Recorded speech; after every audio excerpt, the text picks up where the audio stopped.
Welcome, everyone. Hope you are having a wonderful, wonderful day. Making sure everything is copacetic here.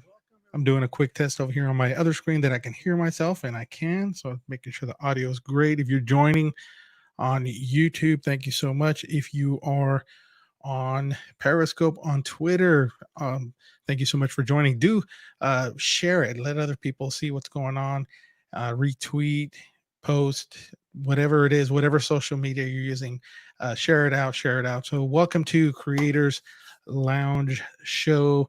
I honestly lost track of the number I've done. Not that I've done too many of these shows, but excited to about today's show. I have a good friend that we're going to hop on here in a little bit. But before we do that, just want to remind all of you there, if you haven't subscribed to the channel, to hit that like button, subscribe. Also, there are videos that I share every Tuesday, tutorials, anything from Adobe Spark apps, Adobe Premiere Rush. Every once in a while, I'll throw in a Premiere Pro stuff and in reviews. So check out the channel and look every Tuesday for a new video.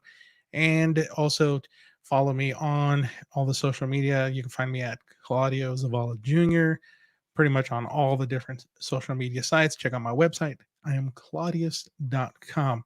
So, what is this show about? If this is your first time viewing the show, first of all, thank you for viewing it, hopping on, and first time guest. If you're a repeat, thank you for coming back. I didn't scare you away. But so the show, what is Creators Lounge? So what did this idea come from? Well, this has been in the making for so many, I would say probably 2 years. I wanted to do a live stream show, and there's those things you always think about. I'll do it when the time is right. I'm going to make sure the sun is shining at the exact right time, all the planets align. But if you wait for that right time for something to happen, it's never going to happen. So I just decided, let's do this. I guess one of the benefits of the pandemic was that people were home watching, so this was kind of a blessing in disguise. And so if you're also here, do there's a chat there. If you have any comments or questions, go ahead and drop them in there, say hi, and we'll say hi back. So Creators Lounge, really inviting folks here to talk about creativity, the creative process, what they do with their mind, the way they think and approach a problem, a project, and just kind of get an insight onto what people do, the way people do things, the way people go and approach something. So that's what this is all about. And so today, really pumped about my guest today. About, let's see, I would say 2017. So it was at a conference in San Antonio, ISTE conference in San Antonio. Actually, would have been at ISTE in Anaheim this past weekend, in the past several days, but the little bug called COVID kind of stop that. So we're here today live, but I got to meet my next guest and his wife while we were walking around in the hall. Shared with them, I have this little rig set up that I use with my phone. It's called a B script, and they were intrigued about it. Then we just started talking, shared with them different apps, and talked about Spark and Flipgrid. And ever since then, we connected, and they've just been doing some amazing things. And I thought, I'm going to have my next guest hop on, and I'm going to share with you. This is Omar López. I'm going to bring him on here. Wonderful, wonderful person.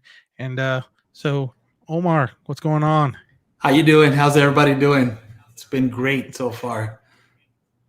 Doing So, well. So, yeah, we're just talking about when we met at ISTE in San Antonio in 2017, and it was supposed to be ISTE happening now, but didn't not happening. But we're making the best of it. How are you all doing with all this going on? it's been, I want to say great. It's been good for what we're doing. We continue to work with teachers, and from this tragedy, we've seen a lot of positives because we've gotten to work a lot more with the ed tech portion of education.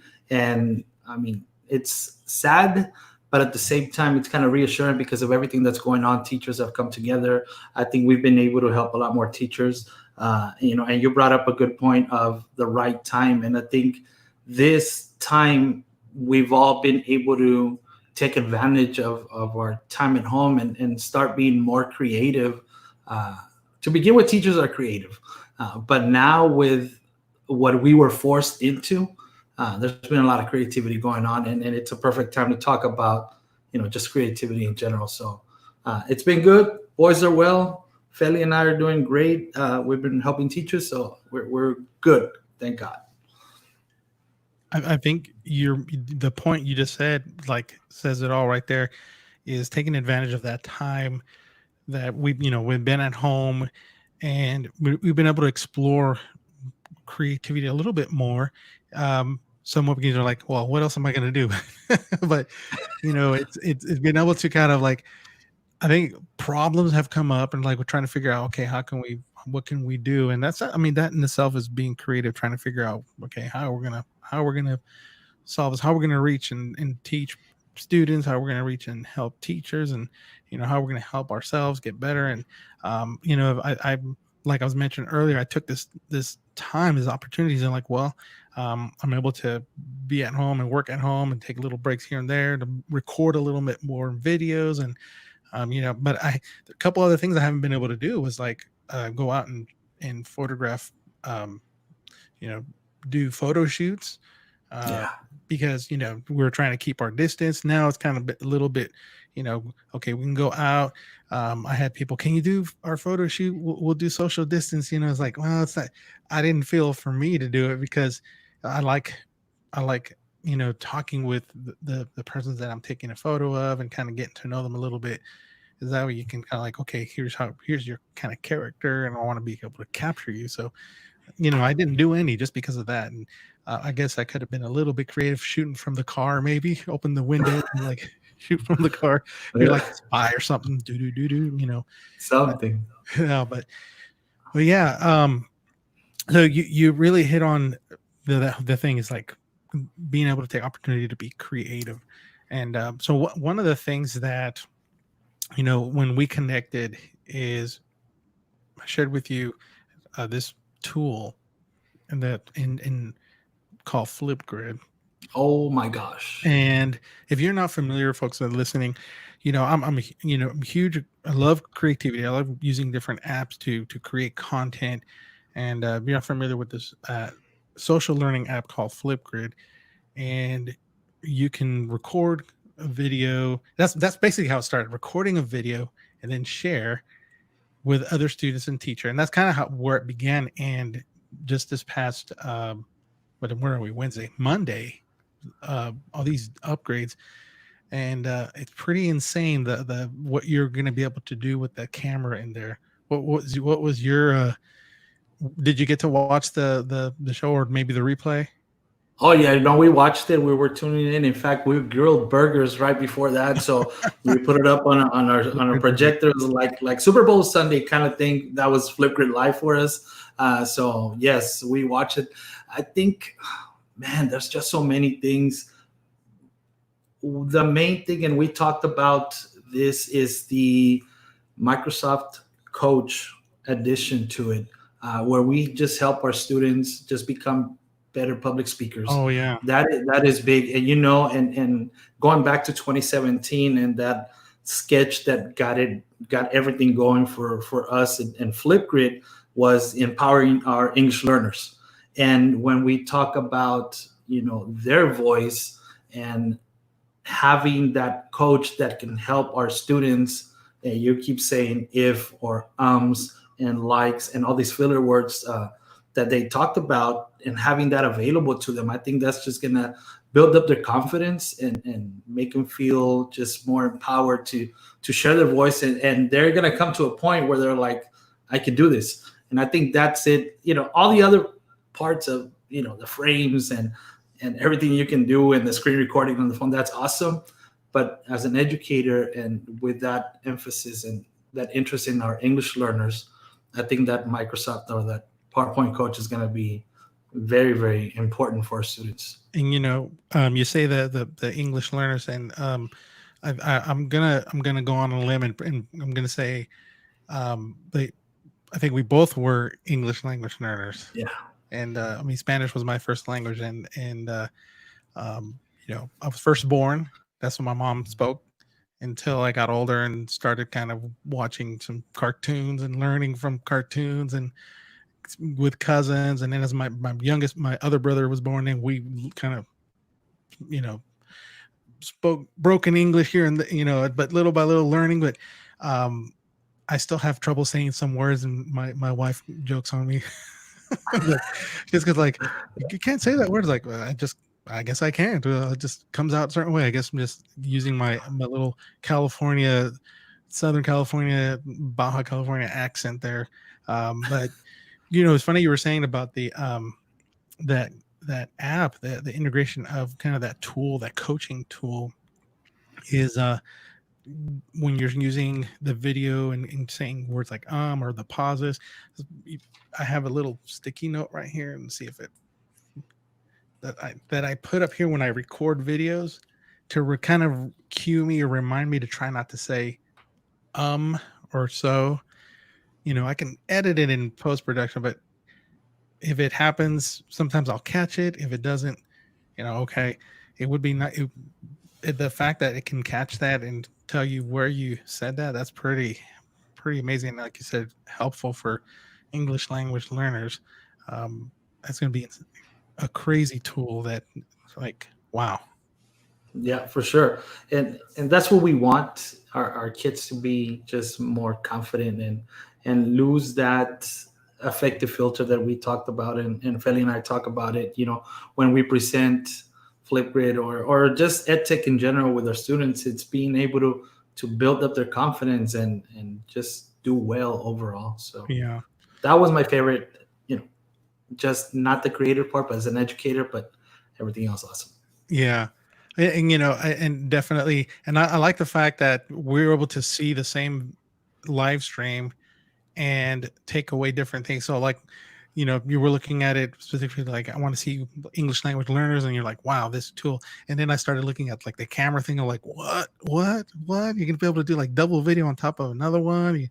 Um, right now, the other day I was playing with it, or yesterday, and take an image and then stack images, and I can rotate them and stuff. Like I was like, what? This is gonna make creativity, open up the world of creativity for students. I just like never before, and just let everyone create the way they want to, but make it and share their ideas, share their thoughts, what they're thinking through video. It's something that you do that's I think it's um, totally amazing. And speaking of like sharing your ideas and your thoughts for others to see, is your sketchnoting.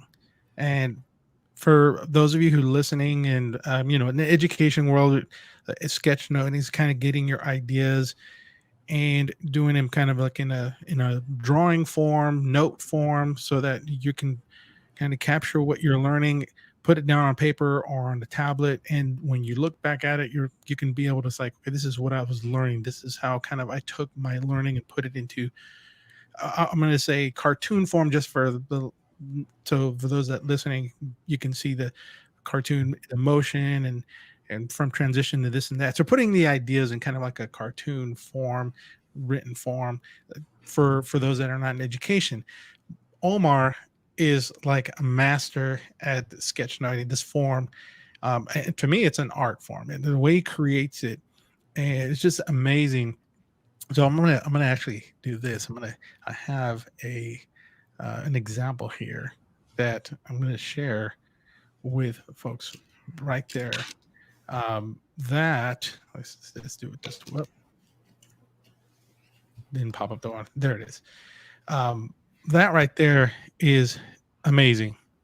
What kind of like tell us a little bit about this right here, and then I have something special for those of you watching. So a couple of 2 years ago, not this past year, but the one before and previous ones, I was teaching science. So this is what my notes would look like for my students. I would do this on the iPad. Then from doing this, it becomes a anchor chart. So we have our tech director has a poster maker. We email them to her, and she can print them out for us. And several schools have that as well. But so what we do is taking these notes, and I like to make these little illustrations that kind of remind me of what it is that we're talking about. So for instance, right there on the top left, we see the properties of metals is the high density. And right away, I show a weight for fishing, a lead weight for fishing, right? Or the good conductors. And we have a light bulb going to a battery that shows that it's, energy is being transferred through there, or it's conducted to the light bulb. When we look at the different properties, and I use the word, and sometimes it can even be like the dual coding of vocabulary to show what I'm trying to say, and the notes. The way I've been integrating it with Flipgrid, and this was just something that, again, because of the way we've been at home and we're thinking, okay, how can we help? How can we do this? Is inserting or leaving a space for the teacher to insert the shorts code. So I would record myself explaining this anchor chart or these notes, and the students can access it and view it in AR. And at the bottom left, you see where they insert the topic code. So using the same anchor chart or this sketch note, we put the code, students scan it, and then they're able to answer. So to me, it's been looking at these notes that could be in 2 or 3 pages of a textbook, and they're just kind of putting them all together with little marks and drawings, illustrations that tell me as a student what this whole thing is talking about. And it comes from, like you mentioned, being an English learner. I came to the US at the age of 10, knowing zero English. And we've had this discussion before is, okay, so as I'm learning a new word, I was sketching it out and doing a drawing and kind of giving me that visual so I can make those connections. And because that helped me as a learner, then I figured it's going to help my students as well. Because one of the things, I teach about a mile from where I grew up here in the US in La Jolla ISD, same area. The students are the same. They experience the same struggles that maybe I grew up with, maybe just a little different, but it comes back to the same thing. So these drawings and making these sketch notes for the class, or just, to share with others, put the ideas there, is what helped me, and hopefully it's helping the students as well. So yeah, that's just insane amount of work, that insanely great amount of work, that just capturing ideas and being able to share that thought process. And I think it's it's one of those things that, as I experienced growing up in school, was stop doodling type of thing, and I think a lot of my classmates as well, it's like stop doodling. But I think part of it you were doodling, but part of it was like you were listening, you were watching, but you were doodling. And at that moment when you're drawing that something, it's like, well, I remember what you were saying when I was drawing this. Like it was like, I remember. And it's like, stop drawing, and then I don't remember, because like that was my process to kind of remember, to kind of check my understanding, let you know that I know what you're sharing with me. And so I'm glad that, and in the last several years, that at least I've seen it kind of make I would say, I don't know if it's a resurgence, but I've seen, I guess, I don't know if popularity is the right word, but, and I don't want to, I hope, I don't want it to be a fad either. I want it to be like, this is valid. This is something that, like you mentioned, it's second language learners can greatly use to benefit and share and learn. And so, so a little bit later, I'm going to ask you to kind of, we'll do a live one. I'm going to see the process of your thinking. But before jumping in there, I wanted to ask you about also, because you're also as well as like a student voice ambassador for Flipgrid, but you also do some stuff with Apple, right?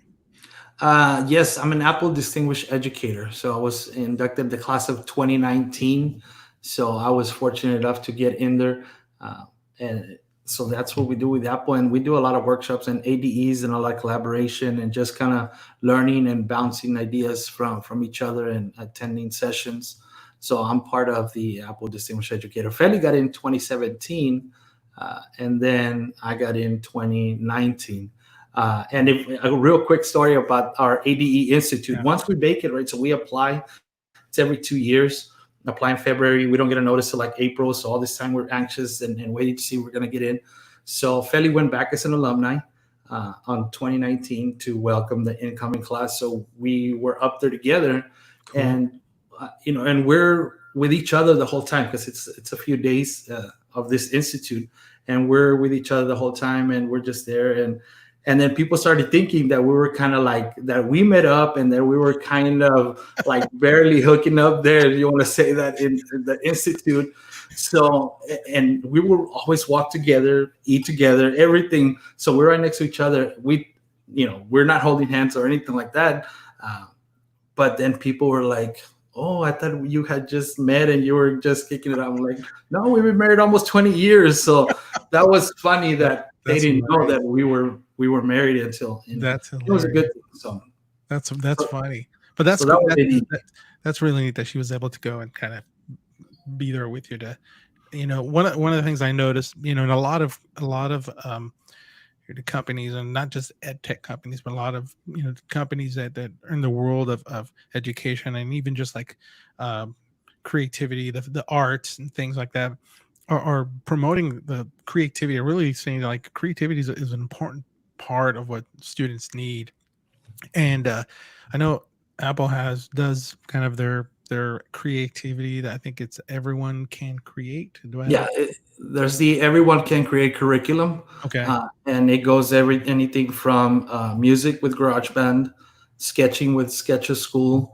Then you have video production with Apple Clips and iMovie. And then there is, I'm forgetting one, photography with the camera. There's a lot of neat things that we can do with the iPad camera. It's just very versatile, that it's got a lot of functions that we can do. So anywhere from video, music, photography, and sketching is with the everyone can create curriculum. And it's amazing, and it's free, and it's just, there's a lot of things that promote creativity in both teachers and students more than anything. And I think that's great, because for so long it's been said, if you're not an artist, if you can't draw, if you can't, sketch, then, you're not creative. And that's just not the case. Everyone can create, I would venture to say almost every adult that I know, I don't think anybody, I don't even think anybody owns a flip phone. But unless they like don't want something like this, but I think everyone has something like this in their hand. And pretty much, I've seen some of the content you share on Instagram, the pictures that you've taken, like sunsets and things like that, taken on the iPhone, and you don't need something very expensive to go out there and capture something and just tell a little story about how my day was and just where I'm at, relaxing, and the sun is setting. You know what? I want to take a shot of that, and everyone can do that. I think that's I like whenever something like that, a campaign or promotion, something you can get behind to support. It's like, yeah, everyone can be creative, and the fact that they share like free curriculum that teachers can use in the classroom, that's just super great. And then to be in an ADE is pretty cool. Pretty cool. It is. I mean, just the community when you're spending that week with all these individuals, it's an amazing experience just to be with them, and what they're doing for educators, and everything that we gain. So you build that. I mean, we have a group chat from all of our ADEs, and so where we're just sending ideas back and forth. Somebody's got a question, and immediately somebody's there to answer. And one of the things that they mentioned, like at the ADE Institute, and now that we're talking about this, is being authentic creators. And we want our students, there's no need for us to go to Google Images when we have our camera. We could take a picture and add it as a background. We've been training, I know Feli and I have been doing like animated GIFs if we don't even want to get into the GIF and GIF conversation, but animations on keynotes, and we just loop. We have two animations exported as a animated GIF, and automatically it goes to our camera roll, and we can use it in other presentations. The camera has that looping motion, and so everything is there to be authentic, and that's what I think. That's one of the things that Apple pushes, is that authentic creativity, and we push it onto our kiddos, because then we get into digital citizenship. Yeah. The common what is it, Creative Commons, and the appropriate usage of content. Why push it into any copyright infringement violations when we can create our own content? And I think that's one of the things that you're doing, is being that content creator and empowering teachers like myself to be here and share ideas, because then somebody else is going to build upon that, and in turn give it to the kiddos, which is ultimately what we want, right? For our kids and our students to be authentic creators. That is so true. And so and I'm totally on board with that. It's something that I always share whenever I present with teachers, or even people that are not in education, people that have businesses or entrepreneurs. And it's really the best, the person who can tell the story the best is you. You're the one that can tell the story the best, and you can capture that story, and you can create, and like you said, not having to go search for a free image. Like, if you can take your own picture, I always recommend, if you can use your own images, that's so much better. There's great tools out there that you can, that are royalty free, and like you said, Creative Commons images. But if you can, it would be better if you have a picture of the trees in your backyard, instead of just finding some random trees. Yes. These are your trees. These are the trees in your backyard. This is the lake by your house. This is your bicycle, not a random bicycle. So yeah, definitely. That's totally in agreement with that. Yep. So speaking of creating authentically and creating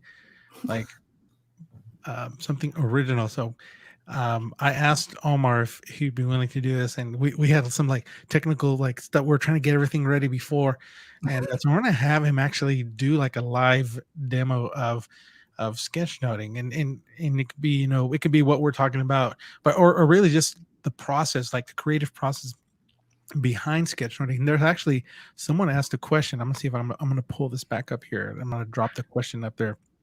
This is from Roxana. Do you draw it as you are teaching it?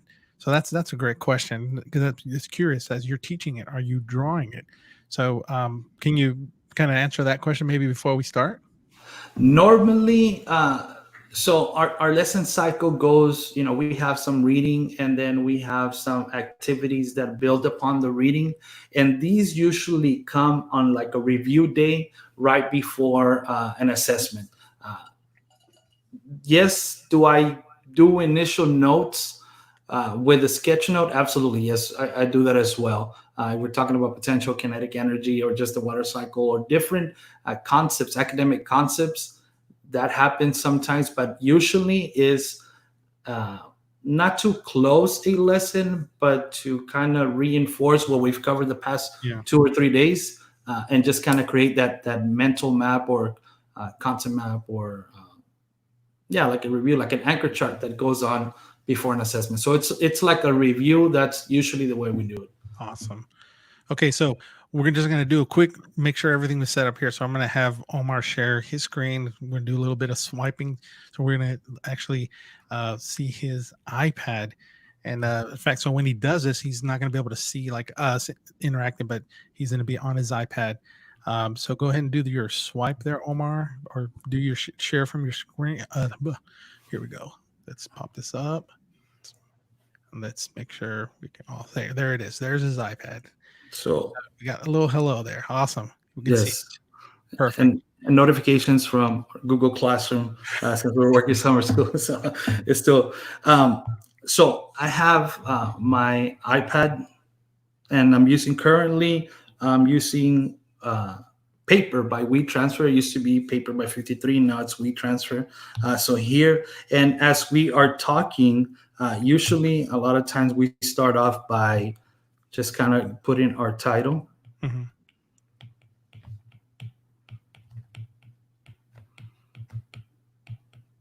Now, from the title, then we start branching off depending and on what the concept or what the talk is. So when we talk about creativity, then we can branch off and go into.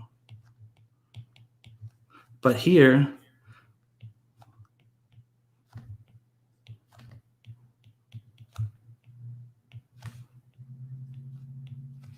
That's so cool. so we start adding, and we can just add some text onto whatever it is that we're talking about. So maybe we look at the iPad, right? Because we talked about the iPad in general. This is fantastic. I love this. So then we just the little drop shadows, and there's ways to add more texture into it. Now we want to get a little bit more fancy into what we're doing, then we can go and start adding, let's see, some icons onto the dock and just make it a little bit more The fact that appealing you're doing this so fast is amazing. to what we're doing. So, and I guess I want to go into a little bit of like drop shadows. Okay. So when we have text, then adding that drop shadow just gives it a totally different feel to the text. Now, I've been drawing and I've been doing this for years, and even when we look at and we go back to like a 2017 sketch compared to now, even though I've been doing it, there's a huge difference in what we're doing. Sorry about that. No, you're good. So we have text and drop shadows. One of the things that people like is also adding boxes that highlight a certain word, and just adding frames. And again, if we add a drop shadow, it just gives it a different texture. One thing that I recommend often when we're looking at sketchnoting, when you get started with sketchnoting, is to have an icon library. So instead of a C, we can draw a magnet, and now it means something else. So instead of an O, we can possibly draw a light bulb. And then for the N, we'll just make it the atomic symbol for nitrogen, which is atomic number 7, and give it a name. It doesn't even have to be that visible, but it's part of. And again, we add the drop shadow. Man. So you said when you're getting started, you said create a library of those, or? Yeah, an icon like just a bunch of icons, a library of icons that you can use. And that's one of the things when you look at other sketchnotes, and there are some amazing people. You just look up hashtag sketchnoting on Twitter. There's some very creative and amazing individuals out there that do sketchnote. And a lot of us recommend for you to start off with an icon library. Books, for instance, or if you want to write if you want to write library, just changing up your font makes a big difference too. So you would just kind of pull those, like if you have them in the library, you can copy and paste them, or that is that's one of the things that I do. And let me show you. Wow, look at that. Like this one. Oh, wow. So when we are at conferences and somebody's doing a talk, or sometimes I don't have time to draw the Google Classroom logo. So then I just have it here and I'll cut it and copy and then take it to whatever other and I paste it. So that's one way to do if you're doing an immediate sketch note when you are talking, or I'm sorry, when someone's talking and then you are writing about it. That's one way to save some time if you have all these icons. Wow. But look, this is the one with the QR codes from Flipgrid, the shorts code, and then the topic code. This is another one that you brought it up a while ago. How to use Flipgrid in the ELA classroom. Now, I'm not gonna lie and say this was a 20-minute sketch note, because that would be inaccurate, and it wouldn't be right for me to say that. But this is just a little bit more elaborate. That is just giving ideas, and this is the plan for this. Or Feli used to teach ELA as well, was to make this into a poster and then share it, have it in the classroom with an ELA teacher. So just kind of get more ideas of how we can use Flipgrid. Yeah. But let me show you one that was done right away. Okay. So Matt Miller, who's wonderful, had this talk on, he came down for UTEC at our Region 1 conference. And this was done as he was talking. Then I was doing this one right away. So this was done on the fly. And if you can tell, there's a little bit less content than one of these, for instance, because it is done, at a faster pace. Sometimes you just gotta go, and then you finish it up. You're catching as much of what you can. Yeah. When you look back at it, you're able to remember, Yes, and make sense of what is it that you're writing, and it's the process. The process is just as important as the product. So if your sketch note isn't all that great, it's okay, because it's the essence of what was caught in there, and you're processing all these ideas and putting it into images that lets you internalize what is it that they're talking about. So yeah, that's wow. Well, man, that is incredibly amazing. Just like, I'm just like, how quick you just creativity, sketch notes, text, and I've done a little bit of it, not a whole lot. And I think one of my and so a good friend of mine, Manuel, who also does some amazing, Manuel Herrera, who does some amazing sketchnoting. I talked to him about it. He goes, man, I told him, I look at something and I want to fix it. And it's like, coming from like the digital, like I'm creating graphics or something like that in Illustrator. And then I want to like, okay, I want it to look as, almost like perfect to like for me. But he goes, no, you just gotta just draw it out. Just draw it out. Don't get too, don't try to get too perfect, but I think what you said is like having a library, maybe practicing some shapes. And so that way, when you're jumping on and like doing your sketchnoting, you have like shapes, you figured out like circles, add circles with boxes, and I can make like an animal or something like that. Yeah. So it's kind of like the old school drawing stuff. And this is what I was talking about, having a library of icons. And once again, it's not so that you could copy and paste all the time, but it's more of like, oh, I know what to draw. If somebody says tech or media, then I can draw something like this. Okay. Or if they say write in your notebook, then I could draw something like this, or process, or just anything that's related to some of these key concepts. Then you already have an idea of like, oh, this is how Connect can be represented in an illustration, or this is how data can be represented in an illustration.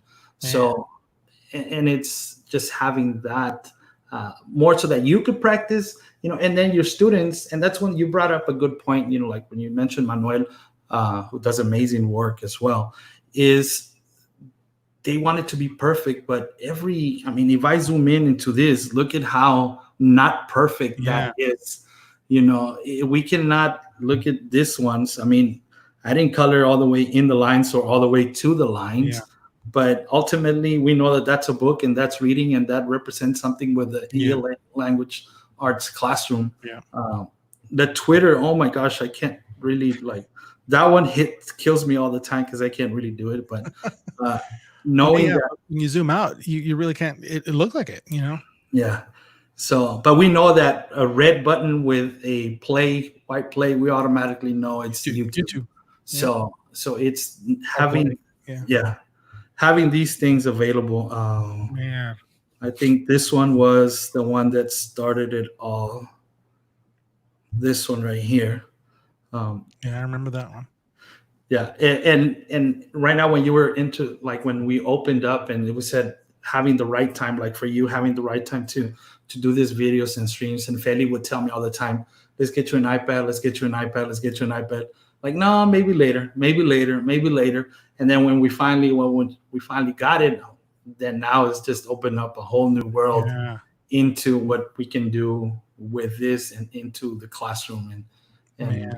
and with our students. So That's crazy awesome, man. So I'm gonna go ahead and we're gonna swap back. Let's go ahead and swipe back, make sure we can so we can get you back on. Here we go. Yeah, awesome. Man, that was the process of going through it. And that's one of the things I like, about the show is I want to share with those that are watching. It's just a thought process behind creating something, going through and putting it together, and it looked so, you flew by and did that. But as you shared your ideas, like, this is why we do this, is why I do this, this is why I do this, add a little drop shot of them, give it some depth. And then the icon library idea was just, I'm looking through the messages here. Someone's like, icon library, what? And, like, I'm going to come back and watch and see how you did that. Man, thank you for sharing that. That was incredible. And I hope those that are watching, gain something from that. This is what you're doing, Omar, is incredible and amazing. Can you believe it? Like, we've already gone like 43 minutes. Oh man. That's no, you're good. It's good. We kind of talked a little bit before the show started. I'm supposed to be somewhere at a certain time, so I want to make sure and get where I need to be. But I definitely wanted to give Omar enough time to share the thought process behind creating like a sketch note, and it was incredible, man. That was awesome. I just can't wait till the next time we can hang out together. And I think the last time, I don't remember, maybe it was Flipper Live at Philly. Flipper Live at Philly. Or TCA? Were you at TCA this past February? Yes. Okay. Maybe, I don't, but we spent a lot of time at the Apple Classroom. Okay. We were playground, so we spent a lot of time there. So maybe Philly was the last time, but looking forward to the next time we can break bread and hang out together.